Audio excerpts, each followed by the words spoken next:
Já parou para pensar por que utiliza-se água quente no preparo do café? Fique ligado que na aula de hoje você fica sabendo. Roda a vinheta!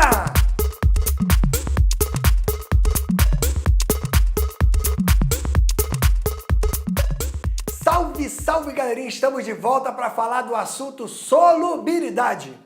E falando desse assunto, é super importante você dominar um coeficiente importante.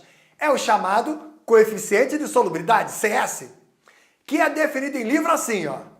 Máxima quantidade de soluto que se dissolve em uma certa quantidade de solvente, isso tudo a uma dada temperatura. Tá com medo? Tá na dúvida? Calma que o Silvio Prédio te ajuda. Dá uma olhadinha nesse experimento aí, ó. Um copo com água, com 100 gramas de água, 100 ml, numa temperatura de 25 graus Celsius. Você resolve tentar dissolver ali 20 gramas de um sal X, um sal desconhecido. No momento que você coloca aqueles 20 gramas, você introduz um bastão de vidro para começar a agitar, porque a agitação ajuda na hora de dissolver. Mesmo após muita agitação, no final, iremos perceber que tem 4 gramas de sal lá no fundo do frasco. Iremos chamar isso de copo de fundo, copo de chão, precipitado, são nomes famosos. Pensa comigo, se tacamos 20 gramas e 4 estão no fundo, é porque os outros 16 se dissolveram. Essa foi a máxima quantidade dissolvida. E você que é um aluno Química Nota 10, já entendeu que isso é o coeficiente de solubilidade. Então podemos escrever assim, ó, CS. Isso tudo é uma temperatura de 25 graus Celsius. É de 16 gramas de sal X para cada 100 gramas de água.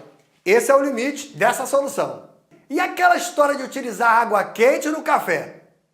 Meu amigo, a temperatura ela é determinante na hora de você interpretar o coeficiente de solubilidade. Uma variação dela pode fazer o coeficiente aumentar ou diminuir. No caso do café, você percebe que o aumento da temperatura favorece a solubilização dele, dissolvendo assim, melhora o pó. Por isso que ele é feito em água quente. Para que você possa analisar isso melhor, dá uma olhada nesse gráfico aí. Solubilidade e temperatura. Repara que um influencia no outro. Nesse nosso exemplo, o aumento da temperatura faz a solubilidade ser cada vez o quê? Maior, que é o caso do café. Quando isso ocorrer, falaremos que é uma dissolução endotérmica, onde esse endo quer dizer dentro. O calor vem entrando na solução e a solubilidade vem aumentando. Isso aí acontece com o café e acontece com várias substâncias. Uma delas, o KNO3. Agora, dá uma olhadinha nesse outro gráfico que está surgindo aí. Repara que o comportamento agora está ao contrário do anterior. Você aumenta a temperatura e a solubilidade está cada vez o quê? Menor. Nesse caso, a substância é mais solúvel em temperatura baixa, mais solúvel a frio do que a quente. É melhor você diminuir a temperatura porque a solubilidade fica cada vez o quê? Maior. Isso acontece com, por exemplo, o hidróxido de cálcio, que é dito como uma dissolução exotérmica, onde o exo quer dizer saída. Sai calor para ele ficar cada vez mais solúvel. Agora que você já sabe tudo dos gráficos, fique esperto em nomezinhos muito importantes. Solução insaturada. É aquela onde a massa dissolvida é inferior ao CS. E solução saturada, quando a massa dissolvida é rigorosamente igual ao coeficiente de solubilidade. Dá uma olhada aí. Temos um frasco onde temos 100 gramas de água, 25 graus Celsius e resolvemos colocar 10 gramas do sal X. Na aula de hoje, já vimos que o coeficiente de solubilidade do sal X é de 16 gramas, que é o máximo que cabe ali dentro. Se você colocou apenas 10 gramas, você irá dissolver com muita facilidade. Essa quantidade dissolvida está inferior ao limite. Essa solução que você montou é uma solução que chamaremos de insaturada. Já num segundo exemplo, dessa vez resolvemos colocar 16 gramas, que é exatamente o limite. Eles irão dissolver, mas dissolver na quantidade limite, essa solução ganhará um outro nome. Será chamada de solução saturada. E no último exemplo, podemos tacar 20 gramas de sal X.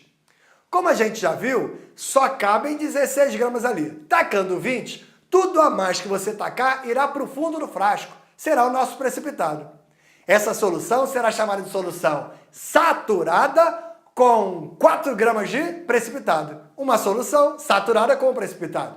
Mas espera aí, e aquela solução que eu já vi aí fora chamada de supersaturada? Meu amigo, a supersaturada é quando a massa dissolvida ela é maior que o coeficiente de solubilidade. Isso é uma situação muito especial que normalmente as pessoas confundem aí fora, hein? Mas você não. Você que está com a gente aqui no nosso canal de Química, o Química Nota 10, você tem um momento Química Ostentação que vem trazer momentos especiais, esquemas especiais para você nunca mais esquecer. Dá uma olhadinha nesse esquema aí. Começamos a nossa vida com 20 gramas de sal X ali no frasco. Sabemos que o máximo que dissolve 16 gramas em 25 graus Celsius. Por isso aquele precipitado lá no fundo, de 4 gramas. Resolvemos aumentar para 30 graus Celsius esse frasco. Mas por que 30 graus? Porque a gente viu no enunciado da questão que o coeficiente de solubilidade a 30 graus Celsius para esse sal, ele era de exatamente 20 gramas. Por isso, a gente resolveu esquentar o frasco.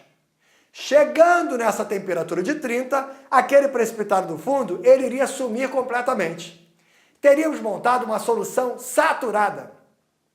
E por último, se eu retirar o calor e resfriar aquilo lentamente, voltando para 25 graus Celsius, você em casa deve estar pensando, mole, o precipitado irá voltar para o fundo. Porém, quando esse resfriamento é feito de maneira muito lenta, você continua com aquela massa ali dissolvida, o que não é uma situação normal. O normal, a 25 graus Celsius, você tem no máximo dissolvido 16. E repara que nesse esquema você está com 20 gramas dissolvido. Portanto, uma massa dissolvida maior que o coeficiente de solubilidade. O que a gente montou foi uma solução supersaturada, que é extremamente estável, hein? Com o passar do tempo, a tendência é o precipitado ir para o fundo. Ou se você fizer uma agitação brusca, você enxergará aquele precipitado de maneira rápida. Bata no peito e grita assim, eu sou o Química Nota 10. Fique ligado, até a próxima aí. Valeu!